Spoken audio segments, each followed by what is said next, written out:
প্রধান অতিথি মহোদয় কোথায়? না, মাইক পরে রাখেন রাখেন রাখেন রাখেন, এটা সিস্টেম না, রাখেন আমি বিশেষ অতিথি আসছে।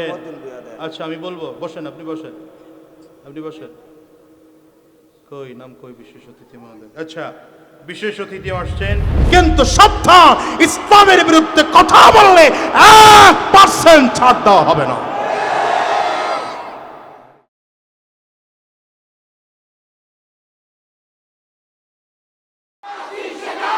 আলেম উলামা যেখানে, পীর বুজুর্গ যেখানে,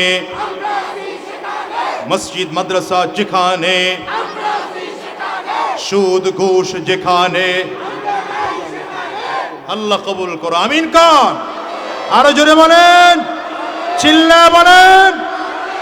কই প্রধান অতিথি মহোদয় কোথায়? না, মাইক পরে রাখেন রাখেন রাখেন রাখেন, এটা সিস্টেম না, রাখেন আমি দিতেছি। প্রধান অতিথি মহোদয় আসেন, সামনে আসেন। কই মাশাআল্লাহ, কি যাও নাম ভাই? জনাব আলহাজ রফিকুল ইসলাম রফিক সাহেব, সভাপতি অত্র মসজিদ ও মাদ্রাসা ব্যবস্থাপনা পরিচালক, আশরাফি টেক্সটাইল মিল, নাকি ঠিক আছে তো? আমার ভাইজান চলে আসছেন, আল্লাহ কবুল করো, আমিন বলেন। বিশেষ অতিথি আসছে। আচ্ছা আমি বলবো, বসেন, আপনি বসেন, আপনি বসেন। কই নাম কই বিশেষ অতিথি মহোদয়? আচ্ছা বিশেষ অতিথি আসছেন জনাব আলহাজ আব্দুল মতিন সাহেব আসছেন, সাবেক কাউন্সিলর। আচ্ছা কাজী আহমেদুল্লাহ সাহেব আসছেন। আচ্ছা তিনিও চলে আসতেছেন, মাশাআল্লাহ। অতিথিরা আসলে বসবেন ইনশাআল্লাহ, ওনাদের ওয়াজ শোনা দরকার। কথা বল না কেন? কিছু আছেন আপনারা করে ওয়াজ শুনতে দেন না, আইলেই মাইক দিয়ে দেন, কেন? ওয়াজ শুনুন। জনপ্রতিনিধিরা যত বেশি বয়ান শুনবে, জাতি তত বেশি উপকৃত হবে, ঠিক না? হ্যাঁ, এবং এই যে ভাই আসছেন, আল্লাহ কবুল করুক, 2-4 মিনিট কথা শুনবেন, আমি শেষ করে দেবো বয়ান, এরপরে আপনারা আলোচনা দিয়ে দিবেন। ভাইজান ঠিক আছে তো ইনশাআল্লাহ? ভাই ঠিক আছে তো ইনশাআল্লাহ?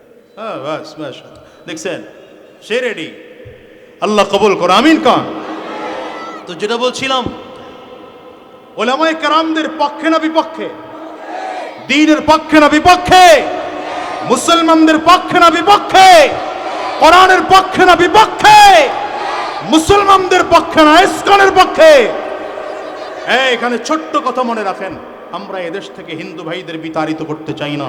আমার এই বাংলার দেশে মুসলমানেরা নাগরিক অধিকার নিয়ে যেমন করে আছে, হিন্দু ভাইয়েরাও থাকবে, বৌদ্ধরাও থাকবে, খ্রিস্টানরাও থাকবে, ক্যাথলিকরাও থাকবে, সব ধর্মের লোকরা তাদের নাগরিক অধিকার নিয়ে থাকবে। কিন্তু সাবধান, ইসলামের বিরুদ্ধে কথা বললে 1% ছাড় দেওয়া হবে না। রাখে আমি এই জন্য সমস্যা, খুব চুপচাপ করে বসে থাকতে হবে। কোরআনের আলোচনা চলতেছে, এমন কোনো আচরণ করাই যাবে না যে আচরণে কোরআনের সাথে বেয়াদবি হয়।